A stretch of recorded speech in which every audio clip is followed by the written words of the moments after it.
తండ్రి కుమార పరిశుద్ధాత్మకు మహిమ కలుగునుగాక.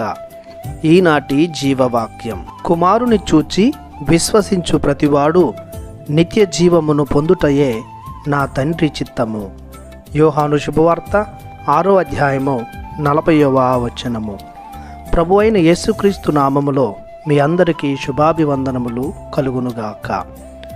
ప్రభువైన దేవుడు మేము తన కృపానుగ్రహాలతో నింపునుగాక. ఈ వాక్యములో క్రీస్తు ప్రభు తండ్రి దేవుడు తనను ఈ లోకానికి పంపిన కారణమేమిటో వివరిస్తూ ఉన్నాడు. దేవుడు లోకాన్ని ఎంతో ప్రేమించడం ద్వారా వారిని నాశనం కానివ్వకుండా ఉండుటకై తన కుమారుడైన క్రీస్తును ఈ లోకానికి పంపించాడు. యోహాను శుభవార్త 3వ అధ్యాయము 16వ వచనము. క్రీస్తు ప్రభు తండ్రి చిత్తాన్ని అక్షరాల నెరవేర్చడానికి కంకణం కట్టుకున్నాడు. మరి సర్వ మానవాళి రక్షింపబడాలంటే క్రీస్తు వైపు తమ మనస్సులను హృదయాలను మరల్చాలి. క్రీస్తు ప్రభువే దైవ కుమారుడని, లోక రక్షకుడని, తమ పాపాల నుండి, శాపాల నుండి, కర్మ నుండి విడుదలనిచ్చేవాడని నమ్మాలి. జీవవృక్షమైన యేసుతో అతుక్కోబడాలి. నూరంతలుగా ఫలించాలి. క్రీస్తు బోధలు జీవమైన ఊటలు అని నమ్మి వారిని అలవాటు చేసుకోవాలి.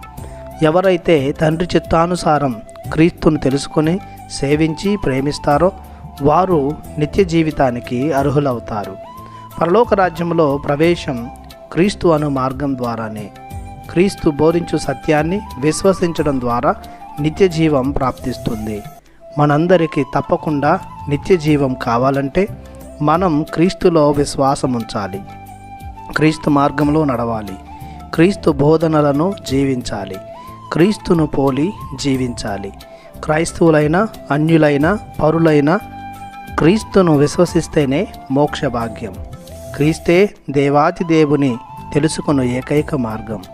కావున మనందరం ప్రభుని చూస్తూ, వింటూ, అనుభూతిని పొందుకుంటూ, విశ్వాసములో పెంపొందుతూ జీవించుదాం.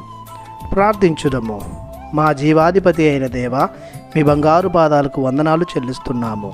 మేము క్రీస్తును విశ్వసించి నిత్య జీవమును పొందుటకై మీ కుమారుని మాకిచ్చారు. మేము జీవించిన అన్నాళ్ళు క్రీస్తులో విశ్వాసంతో, నమ్మకంతో జీవిస్తూ, ఆయన రెండవ రాకడకై ఎదురుచూస్తూ, నమ్మదగిన సేవకులముగా జీవిస్తూ నిత్య జీవాన్ని పొందుకునేలా దీవించమని యేసయ్య పరిశుద్ధ నామములో ప్రార్థిస్తున్నాము తండ్రి. ఆమెన్. దేవుడు మిమ్ము దీవించును గాక. ఆమెన్.